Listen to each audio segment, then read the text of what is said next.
My country people them. So many people in these Ambazonian struggles are talking about South Sudan. Every time I hear them talking about South Sudan. So I started thinking, how did South Sudan get independence? And what lessons can we learn from them? So to understand about South Sudan and their independence, we have to go way back to the first civil war in Sudan, which started in 1955. This war was fought between the Muslims in the north and the Christians in the south. In 1962, a 17-year-old boy called John Garang joined the civil war. But because he was so young, the rebel leaders encouraged him and other young boys to go to school and get education instead of fighting. Because of the war, John Garang was forced to complete his secondary education in Tanzania. He won a scholarship to study in America, where he went and got a bachelor's degree in economics in 1969.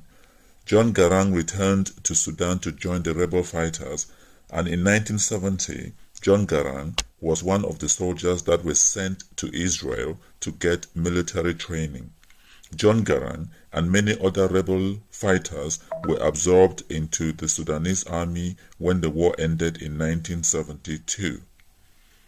For the next 11 years, John Garang was a professional soldier.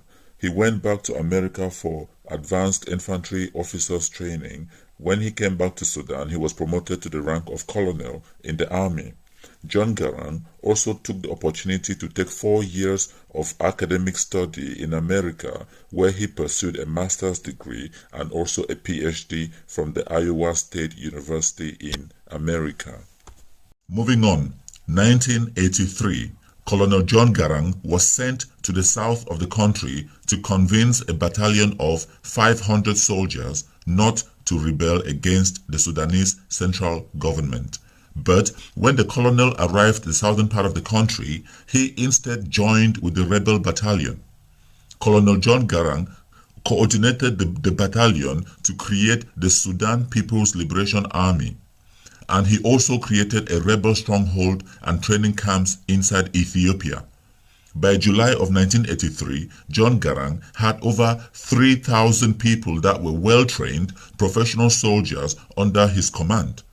He then marched the troops into Sudan to fight against the military rule and the Islamic dominance of the country. Colonel John Garang also encouraged other army garrisons to mutiny against the Islamic State and the Islamic law that was imposed on the country, and to defect and to join his liberation army. Colonel John Garang was able to negotiate and to receive support from Libya, Uganda, and Ethiopia, including weapons, ammunition, equipment, and food supplies.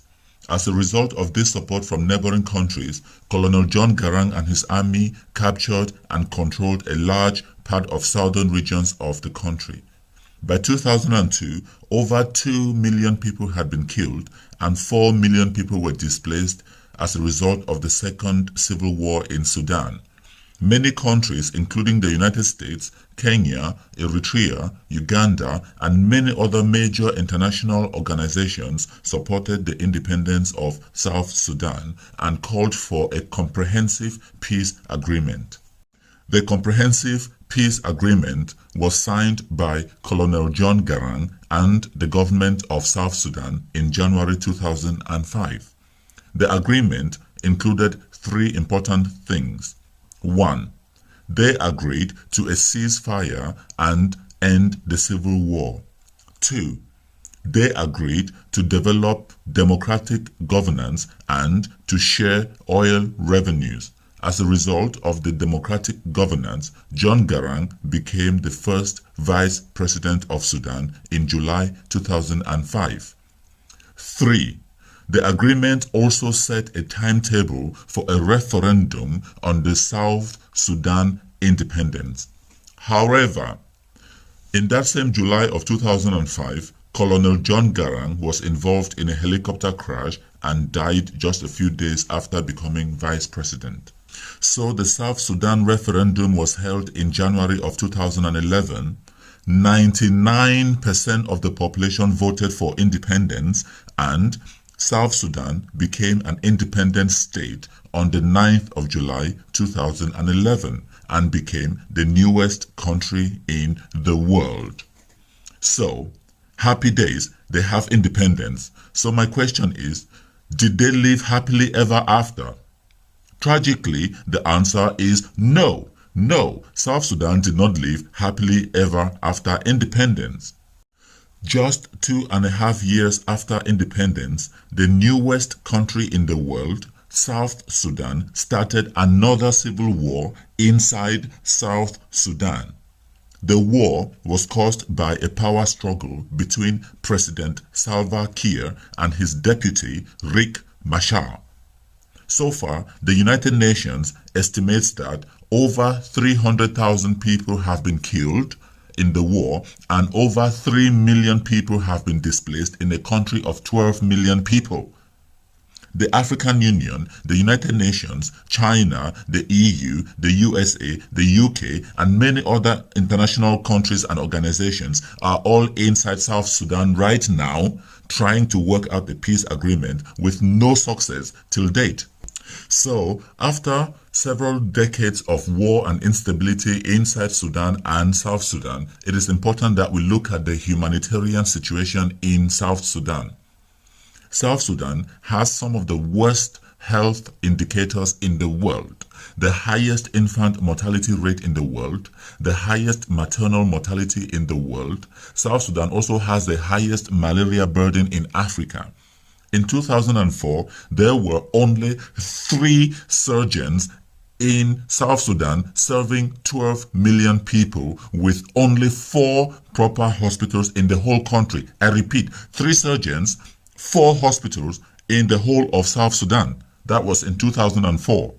So, just to compare two things, I decided to have a look at the number of hospitals in Cameroon, but I soon realized that I had to narrow it down to the northwest region alone, and I realized that there were 12 professional hospitals in the northwest region of Cameroon, including the Bamenda Regional Hospital, the Bansot Baptist Hospital, Bingo Baptist. There is another hospital in Kwen. There's the Bafut Subdivisional Hospital, Bali, Shishong, and there's one in Wum. There's another one in Kambe, Achatugi Hospital. There's the Bawok Health District Hospital and the Tuba District Hospital, which are serving 3 million people in the northwest region of Cameroon. Just imagine that, 12 hospitals serving a population of under 3 million people. But because of the decades of war in South Sudan, 12 million Sudanese people have to share just 4 hospitals. 4 hospitals.